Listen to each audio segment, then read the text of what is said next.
Thanks for having me on SpeakIn.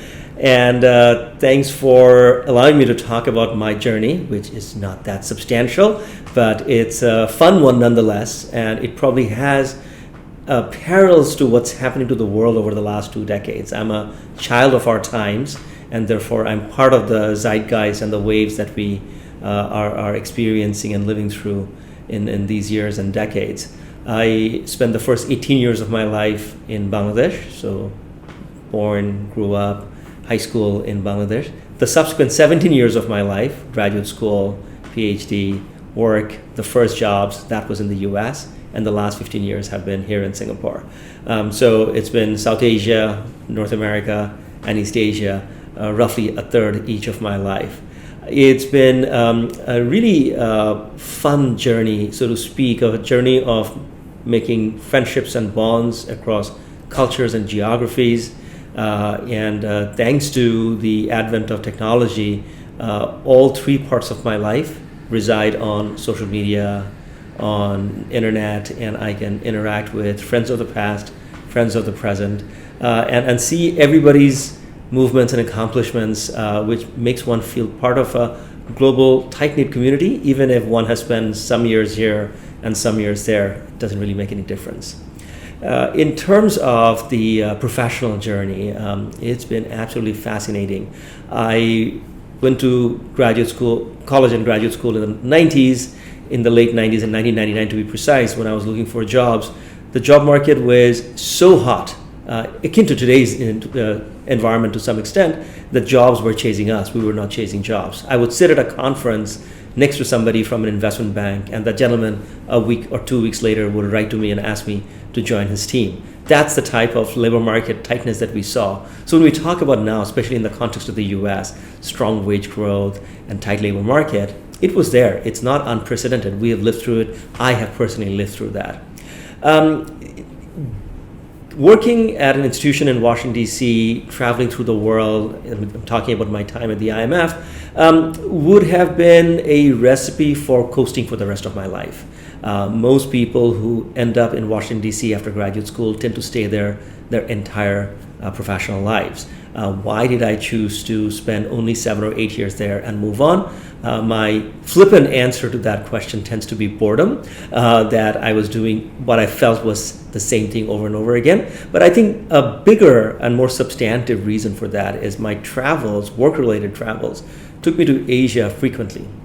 And every time I was flying back from Singapore or Thailand or India back to Washington, D.C., I felt that I was missing out on the energy of Asia, its emergence in the global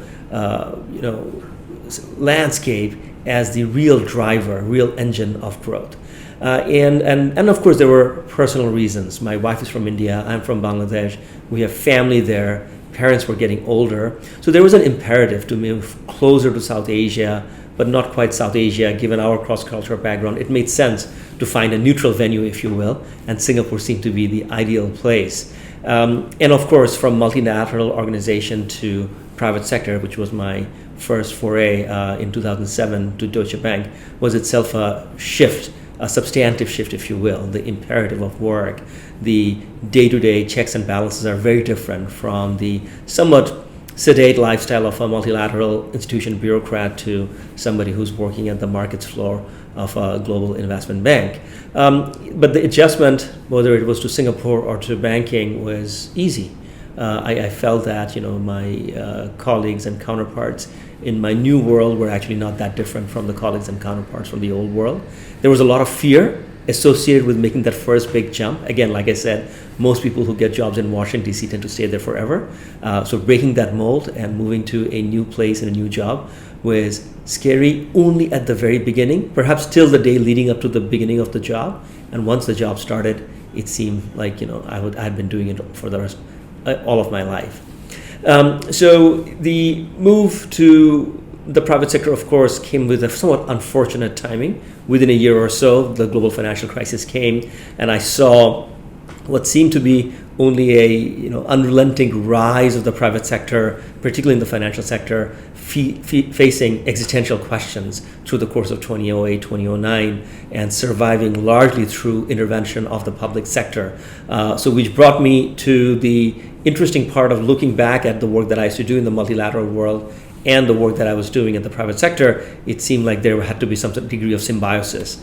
You couldn't live without banking if you were thinking it from the government sector perspective, and banks couldn't really live without intervention of the public sector, at least at that juncture.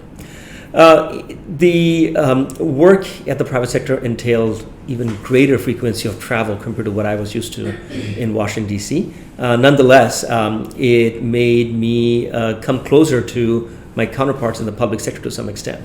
If you're working in banking, what the central bank has to say, what the banking sector regulator has to say matters, and therefore the connections one brought in from the IMF days became very, very valuable at the Deutsche Bank days.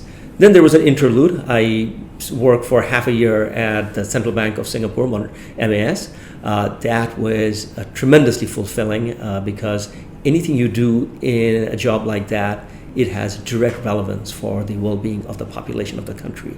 And you feel somewhat more responsible and feel that the work has greater gravity than you did anything before that, because it has day-to-day relevance.